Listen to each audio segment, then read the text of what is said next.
আমরা সরকারকে বলতে চাই, আমরা বৈধ ব্যবসা করতে চাই, আমরা কেন সিন্ডিকেটের মুখে পড়ে থাকবো বলেন? আমরা দেশের রেভিনিউ দিতে চাই, সরকার আমাদের সাথে বসুক। আমরা কোনো সিন্ডিকেটের হাতে কবজা থাকতে চাই না, আমাদের এনওসি নীতি সহজ করে দেখ। বিটিআরসি ভবন ঘেরাও করেছে মোবাইল ফোন ব্যবসায়ীরা। মোবাইল বিজনেস কমিউনিটি বাংলাদেশের ব্যানারে তারা বিক্ষোভ করছে সরকারের যে নতুন নীতিমালা তৈরি হয়েছে মোবাইল ফোন আমদানির ক্ষেত্রে প্রতিবাদে। মোবাইল ফোন ব্যবসায়ীরা এই মুহূর্তে অবস্থান কর্মসূচি পালন করছে। দেখেন ভাই, আমাদের দাবি তো আমরা বলেছি যে এনএআরআই সিস্টেম যেটার বিষয় এটা সংশোধন করার কথা বলেছি, আর হচ্ছে ট্যাক্স যেটা 57% ট্যাক্স সেটা সহনীয় করার কথা বলেছি। যেমন আপনার লোকাল কোম্পানি যারা আছে বাংলাদেশে ওনাদের সর্বোচ্চ ট্যাক্স হচ্ছে 1 থেকে 5%, আমরা এটাকে ধরে নিয়েছি 5 থেকে সর্বোচ্চ 8 থেকে 10%। এটা হচ্ছে একটা দাবি। আর দ্বিতীয়ত হচ্ছে ইনপুট যে লাইসেন্স, এটা আমাদের জন্য একেবারে সহজীকরণ করতে হবে ডে বাই ডে। যেমন আজকে আমার ইম্পোর্ট লাগবে, ওই লাইসেন্সটা আজকে দিতে হবে। আরেকটা মূল ফ্যাক্ট যেটা হচ্ছে এনওসি, যেমন বিভিন্ন কোম্পানির ফোনগুলো আনতে হলে কোম্পানি থেকে আমার এনওসি, মাদার কোম্পানি থেকে এনওসি দিতে হয়, সেটা বিলুপ্তি করতে হবে। মানে এনওসি সিস্টেমটাই সরকার বাতিল করতে হবে।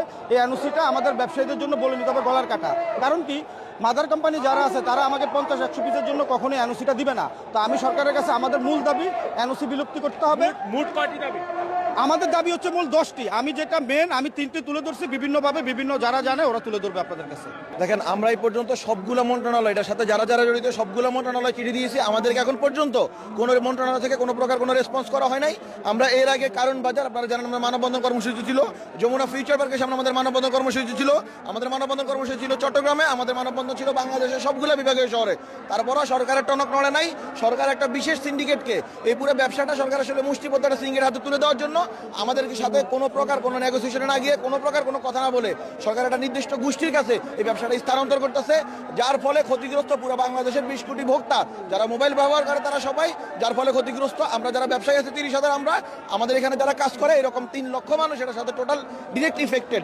দর্শক, আমরা আরো একজন ব্যবসায়ীর কাছ থেকে শুনলাম ঠিক কি কারণে তারা আজকে তাদের ব্যবসা প্রতিষ্ঠান বন্ধ রেখে তারা আজকে সড়কে নেমে এসেছে। এবং এই মুহূর্তে আমরা দেখতে পাচ্ছি বিটিআরসি ভবনের সামনে মোবাইল ফোন ব্যবসায়ীরা তারা জড়ো হচ্ছেন এবং হাজার হাজার মোবাইল ফোন ব্যবসায়ী এই মুহূর্তে তারা বিভিন্ন স্লোগান দিচ্ছে। তাদের যে দাবি সেই দাবির পক্ষে তারা স্লোগান দিচ্ছে এবং এই মুহূর্তে তারা বিটিআরসি ভবনের সামনে অবস্থান করছে। অনেকটা বিটিআরসি ভবন ঘেরাও করে তারা স্লোগান দিচ্ছে। দর্শক,